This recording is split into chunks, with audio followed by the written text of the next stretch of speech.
Oke, bismillahirrahmanirrahim. Assalamualaikum warahmatullahi wabarakatuh.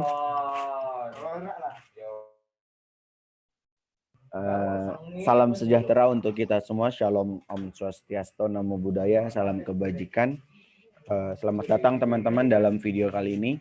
Pada kesempatan kali ini kami akan menjelaskan tentang aplikasi robotika dan AI atau Artificial Intelligence dalam mengelola dan mengontrol pandemi COVID-19. Sumber dalam penulisan atau penyusunan PowerPoint ini kami mengambil dari salah satu jurnal yang diterbitkan di bulan Maret tahun 2020 lalu dengan judul Aplikasi Robotika dan Kecerdasan Buatan dalam Mengelola dan Mengontrol Pandemi COVID yang disusun diantaranya oleh Khalid Hussein, Sing Song Wang, Zakaria Omar, Muhammad Elnor, Yang Ming dari Sekolah Teknik Mesin Universitas Tenggara di Cina. Oke. Selanjutnya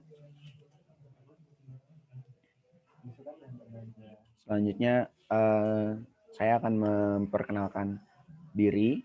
Yang pertama ada saya sendiri, Ahmad Surya Baihaqi dengan NIM 4111418011.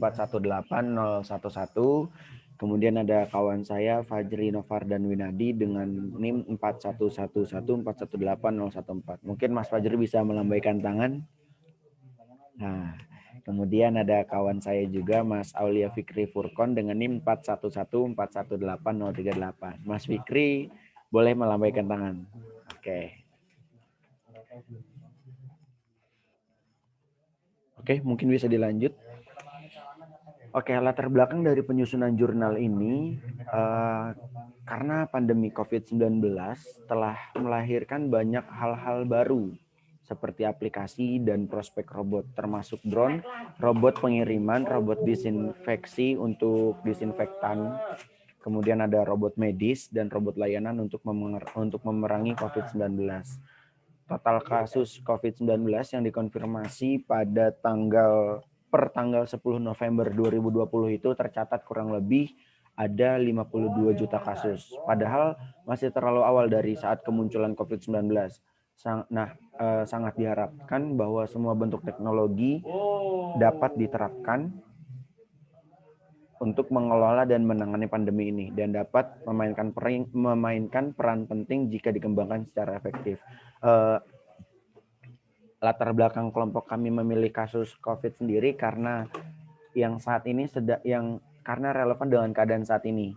COVID-19 saat ini sedang ramai-ramainya dan ya mungkin di baliknya kejadian pandemi ada hal-hal baru yang tumbuh seperti ada aplikasi dan prospek robot yang teknologi baru. Kemudian mungkin bisa dilanjut tujuan dari penulisan jurnal ini untuk mempelajari aplikasi dan penggunaan teknologi yang muncul diterapkan untuk mengelola dan mengendalikan pandemi COVID-19. Teknologi yang muncul dalam ulasan ini termasuk kecerdasan buatan atau artificial intelligence, kemudian ada robotika, kemudian ada Internet of Things atau IoT, dan juga ada kendaraan otonom. Teknologi ini menimbulkan beberapa pertanyaan seperti peran apa yang bisa robot dan lainnya muncul. Teknologi berperan dalam kesehatan, industri, dan kehidupan publik. Seperti itu teman-teman. Dan jawaban dari pertanyaan-pertanyaan yang muncul ke permukaan akan sedikit banyak dijawab dan dijelaskan di jurnal ini. Untuk selanjutnya akan dijelaskan oleh teman saya Mas Aulia Fikri Furkon. Kepada Mas Fikri, monggo silakan. Baik, terima kasih Mas Surya. Saya lanjutkan ya. Untuk teknologi kecerdasan buatan seperti kendaraan otonom, drone, robot seluler, robot humanoid, robot manipulator, dan robot cerdas lainnya digunakan dan berpotensi untuk mengontrol penularan jaringan dari orang-orang ke orang lainnya. Jadi seperti contohnya yang ada di belahan lainnya seperti di Cina itu kita bisa mengontrol penularan melalui gadget ya, seperti itu. Terus kemudian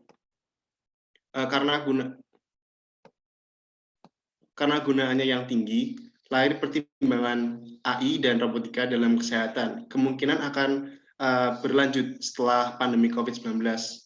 Dan perkembangan teknologi tersebut dibutuhkan untuk melawan penyakit menular lainnya.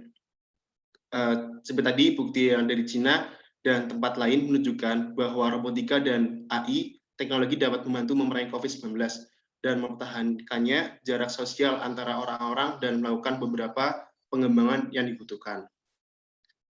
Oke, next. Pandemi COVID-19 ini memantik ilmuwan membuat beberapa teknologi baru dan alat inovatif untuk mengendalikan wabah pandemi ini. Kemudian kendaraan otonom dan sistem AI memiliki potensi untuk membantu kesehatan masyarakat dan penyakit menular lainnya dalam banyak hal.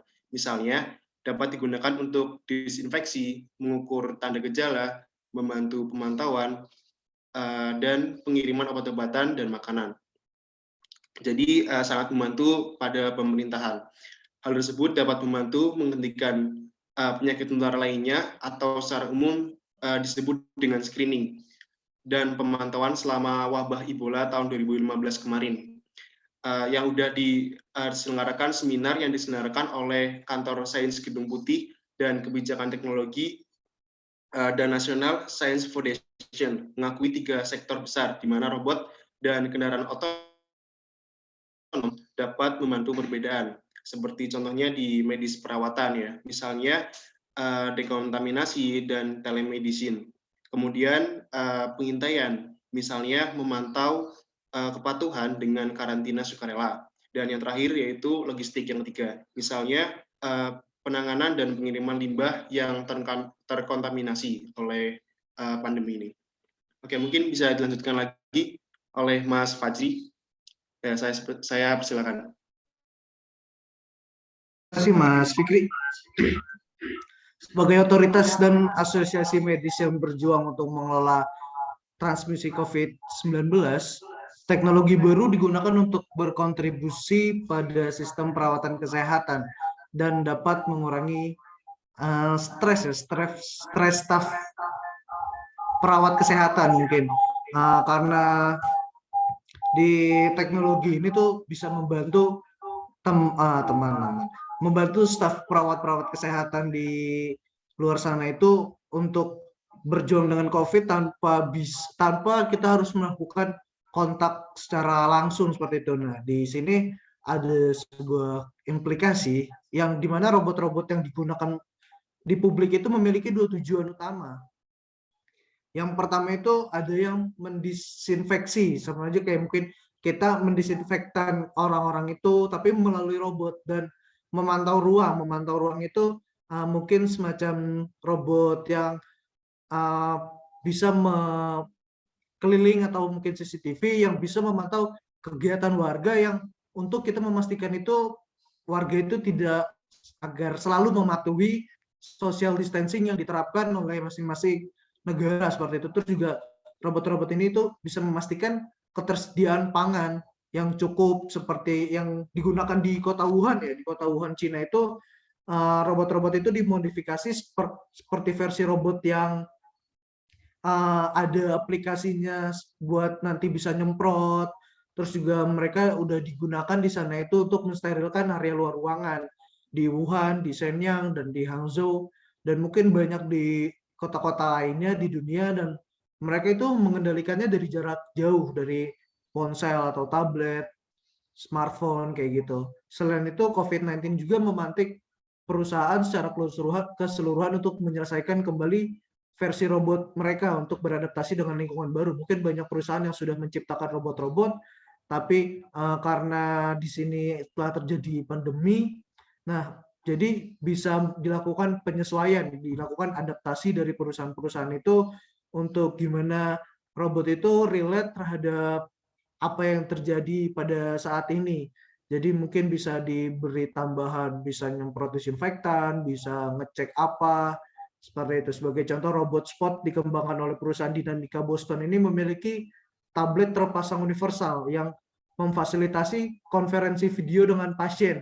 Jadi ada kameranya, itu bisa dalam mode potret atau dalam landscape, Dan robot ini juga dipasang kamera monokrom dan kamera infrared yang bisa memeriksa suhu tubuh pasien dan kecepatan pernafasannya. Jadi pernafasannya itu kira-kira pasien ini mengalami sesak atau tidak. Dan banyak teknologi yang digunakan untuk mengatasi COVID ini di luar sana. Itu contoh aplikasinya itu ada headset like wearable device. Itu tuh tujuannya untuk men-tracking penyakit COVID itu.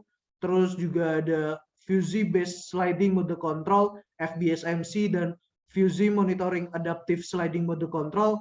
Itu tuh kontrol robot yang ada di hospital. Jadi di rumah sakit itu mempunyai aplikasi ini untuk agar menjaga jarak dari pasien-pasien COVID itu. Jadi di rumah sakit itu menggunakan robot-robot seperti itu. Terus juga ada DUV disinfection robot, itu robot yang bisa memberikan sebuah disinfektan ya, disinfection robot for hospital. Jadi disinfektan robot yang digunakan di rumah sakit.